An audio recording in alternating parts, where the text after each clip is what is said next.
Something really special is happening at Flying Cloud Airport in Eden Prairie today.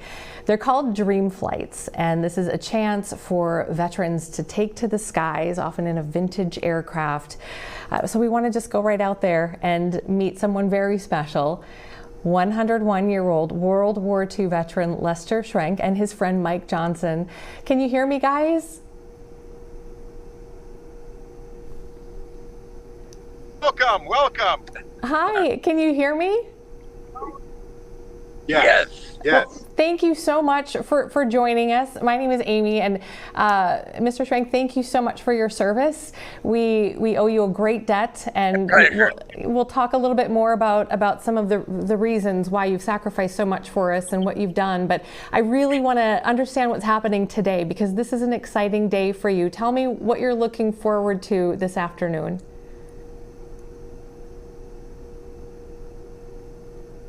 Yes, I've got the pilot right alongside of me. It'd be my first ride in Stearman. Okay. Yes. Okay. So I looked at it because I wasn't familiar with this, but it is a let's see. It is a Stearman, a vintage Stearman Bi-Plane, and so you're going to go up in that. When I have to ask you, when you are in the air like that, how do you feel?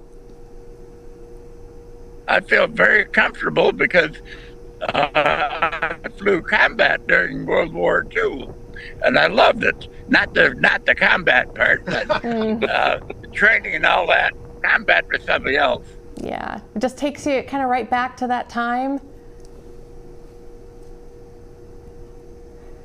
Pardon me? Yeah, and it just takes you right back to that time. And if I could, I wanted to let our viewers know a little bit about you and how you served our country. And then I can ask you a question after that. But you served in the 8th Air Force during World War II. You were a ball turret gunner on a B-17. Your plane was gunned down over Denmark. It was February of 1944. The crew bailed out of the plane. You were captured by the German army, and then you were a prisoner of war for 15 months. And your time there included being forced on a German death march. I just wanted to say all of that because I think it's so important that people realize, and just even the description doesn't do it justice, but I want them to understand just how much you've sacrificed. What do you want people to know about the time that you served your country and what it means to you? Well, at the time, everybody was very, very patriotic. I wasn't the only one, but I'm glad I was able to serve my country even for a little bit. The sacrifice was very well worth it. Have you been up and been able to fly like this ever since you've come back and in your adult later years and now into your golden years? Yes, I was fortunate enough to be able to fly in a B-17 again. Also AT-6, and I can't remember what the vintage plane was that I flew in Normandy. Do you remember? No, I'm talking about the one that Piper Cub. Piper Cub, okay. Wow. Amazing. And then a C-47, and we were flying when they were dropping the parachute. Wow. And I wanted to just ask folks too, again, you've gone back to Europe, I understand, with Mike and visited the prison camp in Poland where you were. What was it like to go back to Europe when you took that trip? How did you feel? What did you remember? I enjoyed it every minute. One thing you're not telling is that after the war, I actually tracked down the German pilot that shot me down. We emailed back and forth, became friends. He invited me to come to Heidelberg to visit him, which I did, and he treated me like a king. Amazing. You've lived an extraordinary life, and we owe you so much. And I understand that this you're going to get on a different kind of plane. Is it next week? Are you headed to Hawaii? Can you tell me what you're doing there? Yes. I want to tell about the Hawaii trip, Pearl Harbor. Oh, right now I'm going to Hawaii with the veterans group, and we'll be there about 10 or 11 days. And I most certainly look forward to that. I have been to Hawaii before, but that was many, many years ago. But so I really look forward to this trip as well. Yeah. The 80th anniversary of the surrender at Pearl Harbor by the Japanese, and that will be extraordinary for you to experience that. And Mike, is it Mike who's next to you? Mike? I'm right here. Hey, hey, Mike, I'm sorry. I'm sorry, I've got pilots, I've got an official umbrella holder, you name it. How you doing? I'm great. I'm sorry we had not met, so I thought that was, but that's the pilot. Mike, can I ask you? You're a dear friend, and you've gone on some of these travels with Lester. Tell me, more about what it means to be able to experience this with him, and just seeing it kind of through his eyes and his stories. It's amazing. I met Lester through Honor Flight.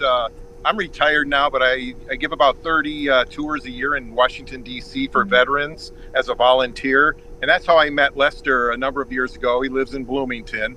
But to go on these trips with him back in time, like the Battle of the Bulge trip that we did, the Normandy trip, going back to his prison of POW camp in Poland was absolutely amazing. And to kind of relive history with Lester Schrenk, and the fact that he has, talk about forgiveness. He's telling you the story a moment ago about meeting the German pilot to get together with a guy who shot your plane down and forgive him is amazing.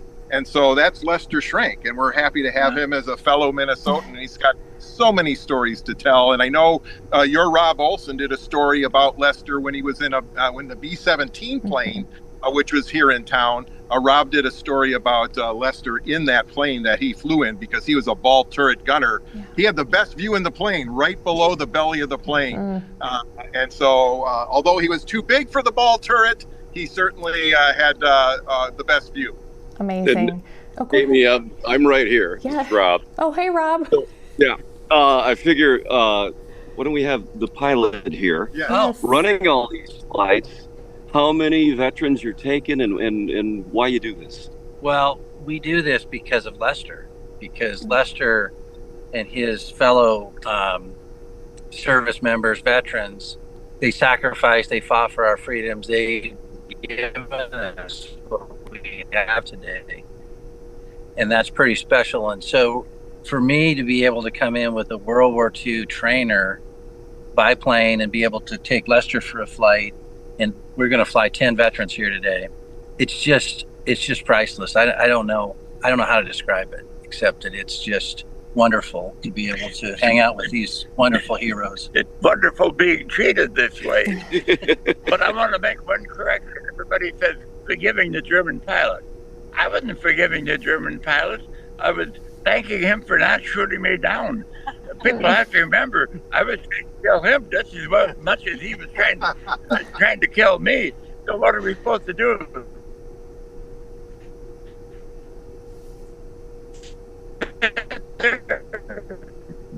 Forgive each other? Valid. Oh, we did. Well, there we go. Thank you. Sorry, it was just glitching just a little bit, but we caught most of that, and just seeing you there and seeing this opportunity for you and these other veterans is just really wonderful to see. You deserve this and more. And again, we salute you for your service to our country. And 101 years old, you are sharp as a tack. And I'm sure you are, hear that all the time, but you are so sharp and your memory is so sharp. And what a gift for you to be able to share these stories with all of us. I fool everybody.